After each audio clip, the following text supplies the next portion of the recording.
To a row involving Premier League stars, and Nigeria's players claim to have been left stranded at an airport in Libya ahead of an Africa Cup of Nations qualifier.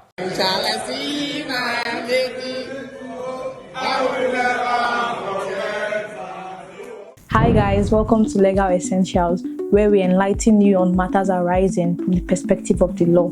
And today, we're going to be talking on the legal implication of the issue between the Nigerian national team and the Libyan national team. To begin, I have a question for you. What would you do if you got invited to a country for a show, a tournament, a competition, whatever, and on your flight there, you were directed to an abandoned airport and just left there for hours unattended? Or would you think to do the same to another person if they stranded you in their own country and made your life difficult first? Whatever your answer to this question is, I'd like for you to leave it down below in the comment section. But regardless, this is the situation between the Nigerian national football team and the Libyan national football team, and we're going to be discussing it today from the perspective of the law, obviously.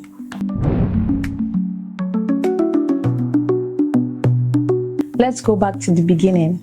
It's the African Cup of Nations qualifiers, and the Mediterranean Knights of Libya are to play a game against the Super Eagles of Nigeria on their home ground, Nigeria.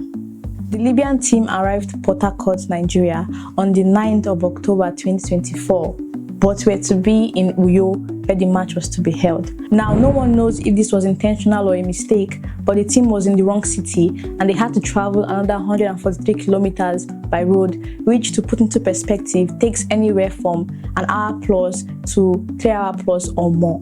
At this, the Libyan team, led by Faisal Al-Badri, the team's captain, lamented the ill treatment they received in Nigeria, but this claim was rejected by the Nigerian Football Federation the next day, as they claimed that the Libyan Football Federation created chaos for its own team. The NFF's assistant director said that the Libya Federation only informed the NFF that its team was going to be landing in Port Harcourt, not Uyo, 3 hours before the team's arrival on Tuesday. And these were his exact statements. I spoke to the General Secretary of LFF at length on Monday, 7th October, and he never hinted that his team would be arriving on Tuesday, the following day.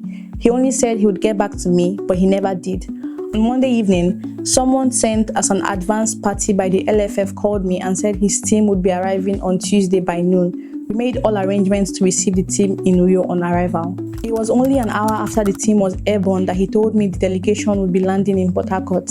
That disrupted so many things, but we still raced on hurdles to get approval from federal authorities to allow their plane to fly them to Uyo once they concluded immigration formalities in Port Harcourt.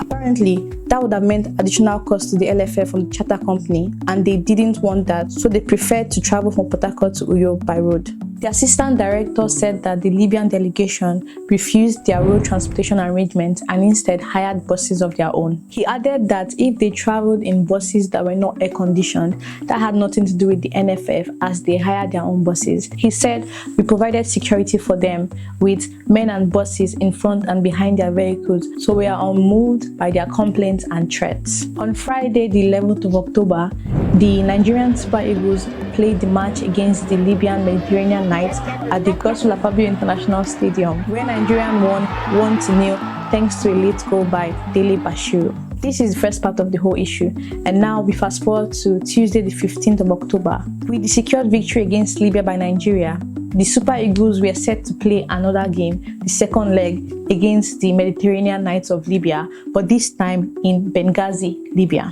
Guess what? The game was never played. Here's what happened.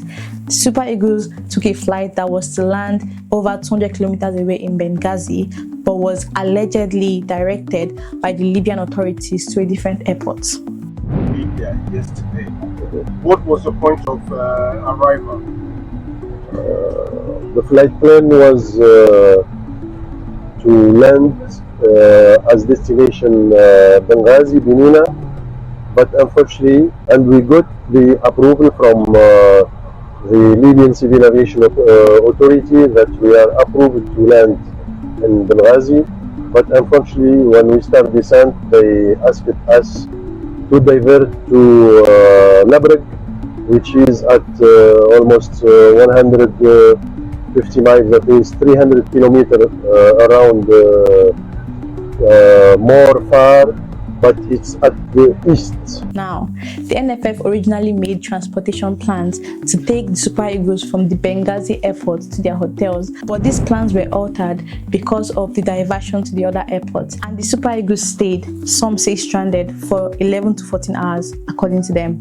This caused fatigue and frustration to the Super Eagles, and through their captain, William Ekong, the team refused to play the second leg and instead returned to Nigeria, feeling disregarded due to the lack of diligent duty of care they received in Libya.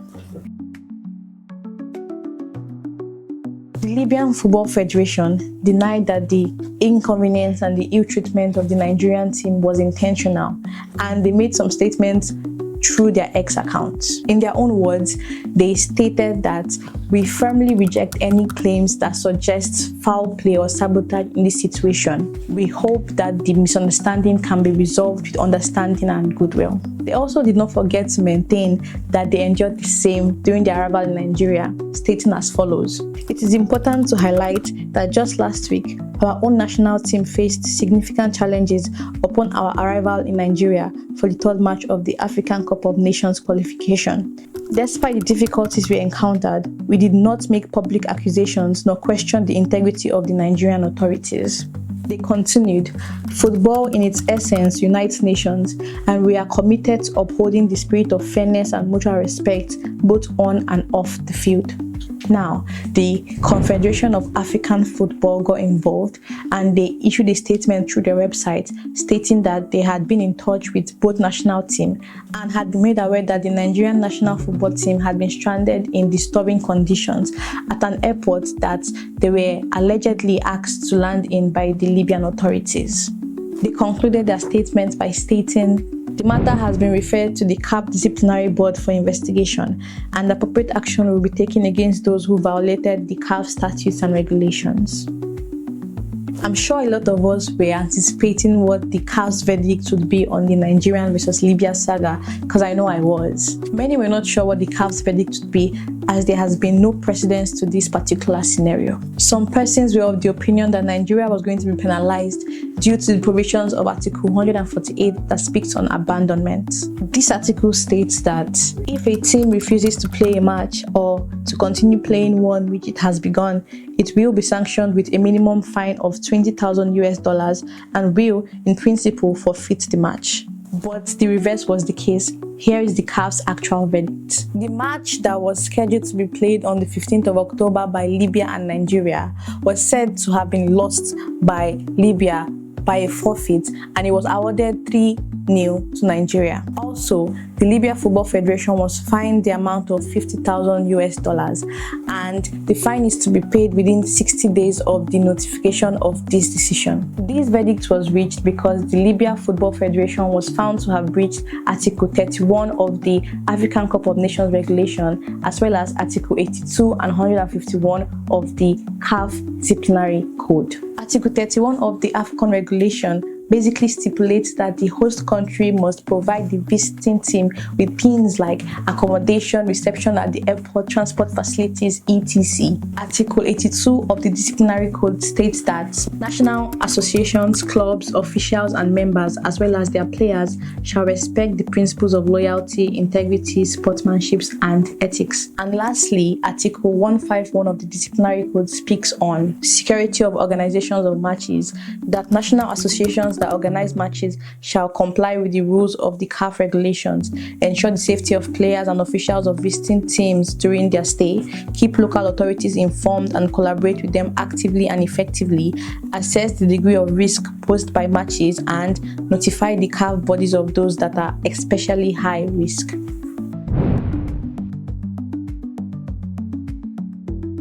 So what do you think of the verdict? Do you think the judgment was fair? Do you think it was justified? Let us know down below in the comment section. And do not forget to like, to share with your friends or your family, and to subscribe. This is Legal Essentials, and I'm Grace, your host. See you next time.